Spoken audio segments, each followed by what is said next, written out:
Good afternoon, classmates.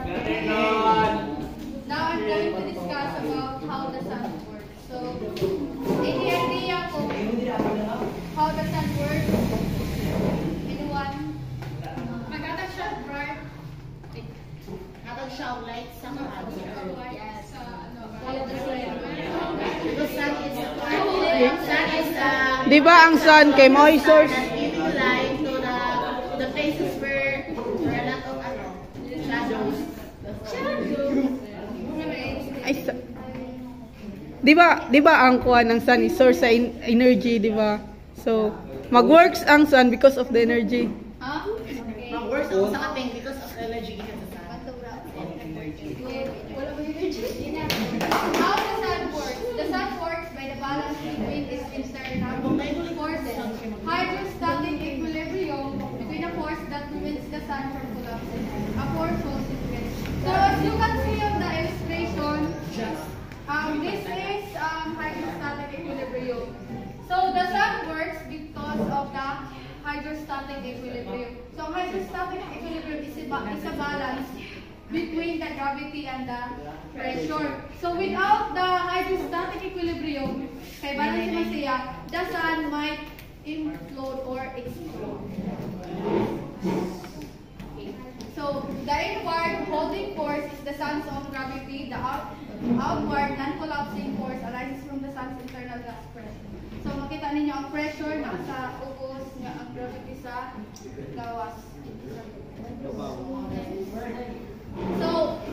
So how does so given that the sun loses energy as sunshine, an eternal energy source must be present to maintain hydrostatic equilibrium. So ang sun malus yun mawalan yun siya kuan energy sunshine. So kinahanglan ma-maintain ang hydrostatic equilibrium. So unsaon man ang atong unsa man ang way or unsa man dapat para maintain ang hydrostatic equilibrium, because hydrostatic equilibrium is very important to the sun. So, by powering the sun, mass energy is the key. In 1905, Einstein showed that energy and mass were equivalent through his famous E equals mc squared equation. So, ang energy daw tapos ang mass is related to each other.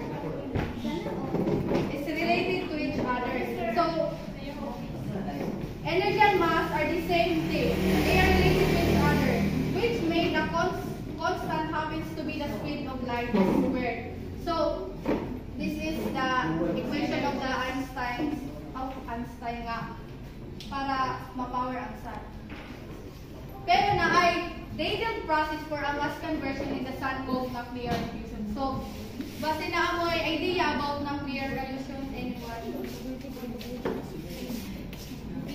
Okay, wala. Nuclear fusion.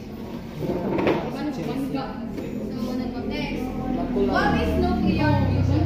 It's the process by which two light atomic nuclei combine to form a single heavier one while releasing massive amounts of energy. So, mao ni ang illustration.